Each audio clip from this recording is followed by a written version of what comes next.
And now we finish off part 2 of Chapter Island with the 12th chapter. Where we left off at the end of the 11th chapter, we heard someone say, "Land ho!" which means we finally reached Treasure Island. Ready? Alright, let's begin. Chapter 12, Council of War. There was a great rush of feet across the deck. I could hear people tumbling up from the cabin in the forecastles, and slipping an instant outside my barrow, I dived behind the foresail, made a double towards the stern, and came out upon the open deck in time to join Hunter and Dr. Livesey in the rush for the weather bow. There all hands were already congregated. A belt of fog had lifted almost simultaneously with the appearance of the moon. Away to the southwest of us, we saw two low hills, about a couple of miles apart, and rising behind one of them, a third and higher hill, whose peak was still buried in the fog. All three seemed sharp and conical in figure.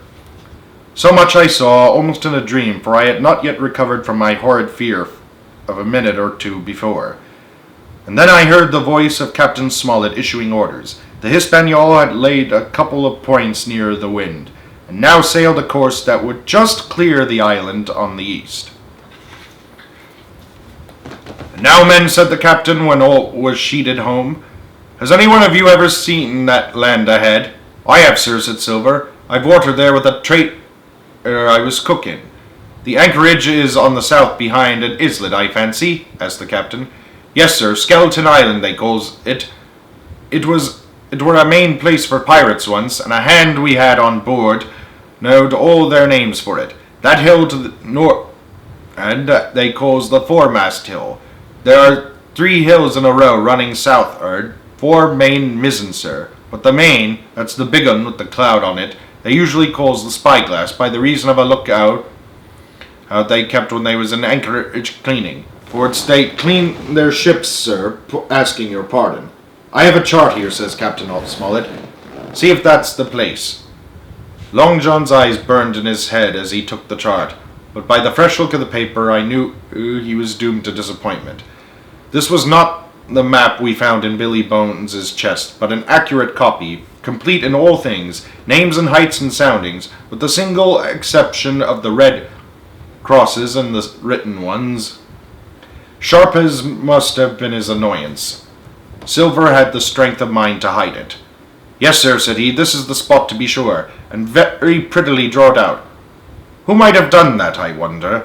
The pirates were too ignorant, I reckoned.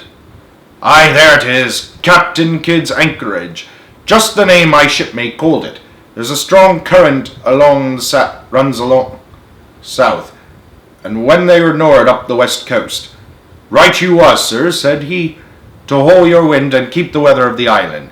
Leastways, if such was your intention as to enter and careen, and there ain't no better place for that in these waters." "Thank you, my man," says Captain Smollett. "I'll ask you later on to give us a help. You may go."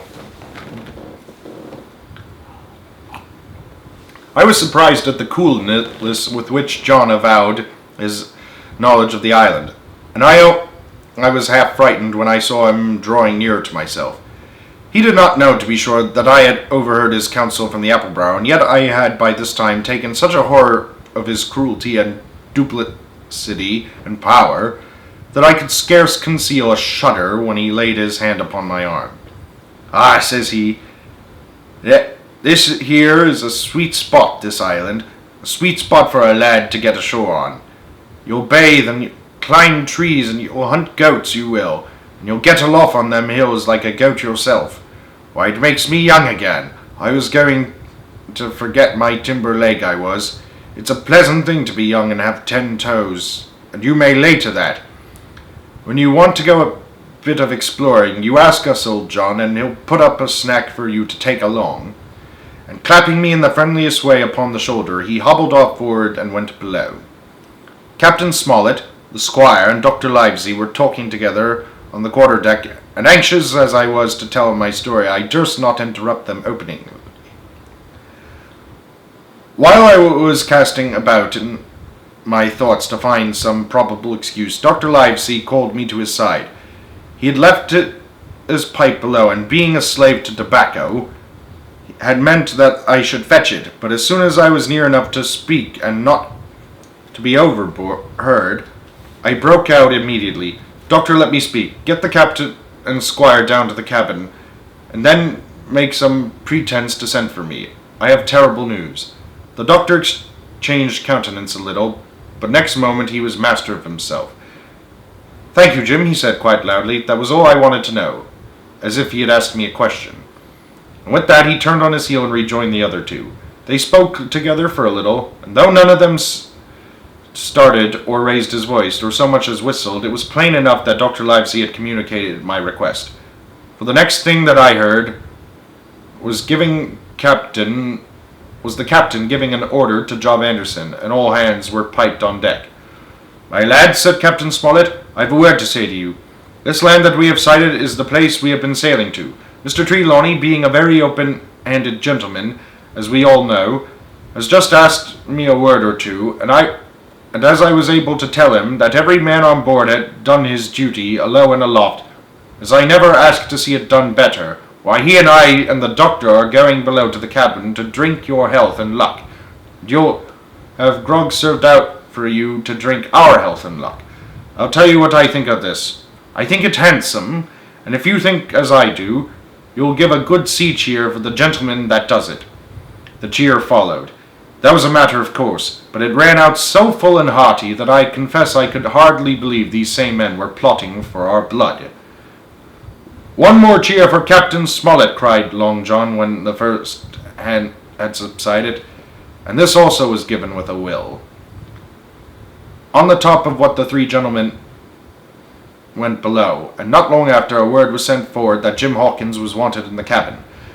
I found them all three seated round the table, a bottle of Spanish wine and some raisins before them, and the doctor smoking away with his wig on his lap, and that, I knew, was a sign that he was agitated. The stern window was open, for it was a warm night, and you could see the moon shining behind on the ship's wake. Now, Hawkins, said the squire, you have something to say? Speak up. I did as I was bid, and as short as I could make it, told the whole details of Silver's conversation. Nobody interrupted me till I was done, nor did any one of the three of them make so much as a movement, but they kept their eyes upon my face from first to last. Jim, said Dr. Livesey, take a seat. And they made me sit down at table beside them, poured me out a glass of wine, filled my hand with raisins, and all three, one after the other, and each with a bow, drank my good health, and their service to me for my luck and courage. Now, Captain, said the squire, you were right, and I was wrong. I own myself an ass, and I await your orders. No more an ass than I, sir, returned the captain.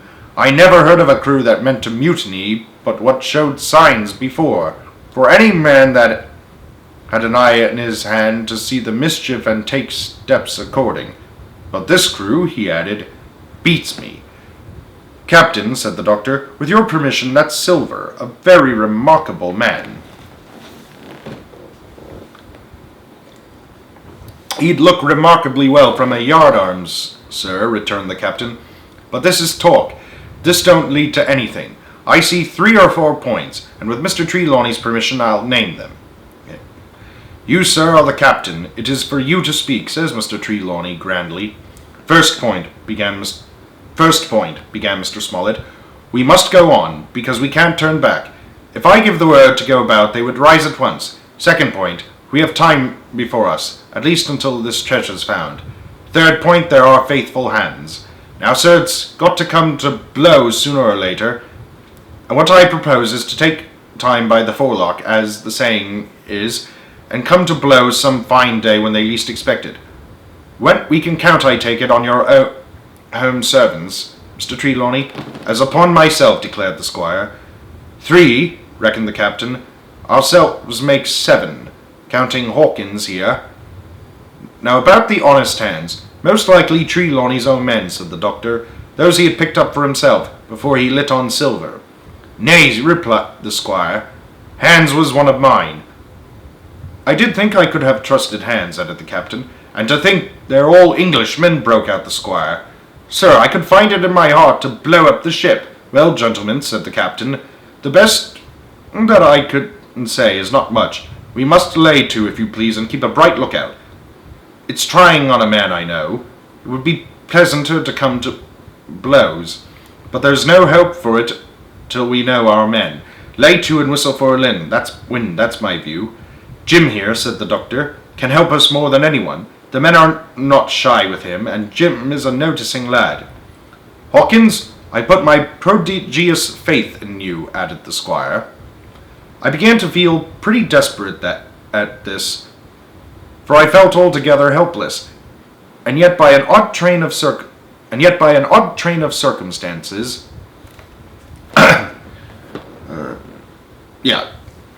circumstances, it was indeed through me that safely came. In the meantime, talk as we pleased, there were only 7 out of the 26 on whom we knew we could rely.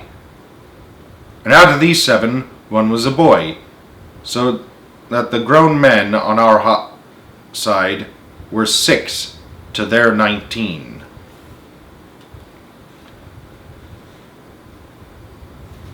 End of part 2. To be continued.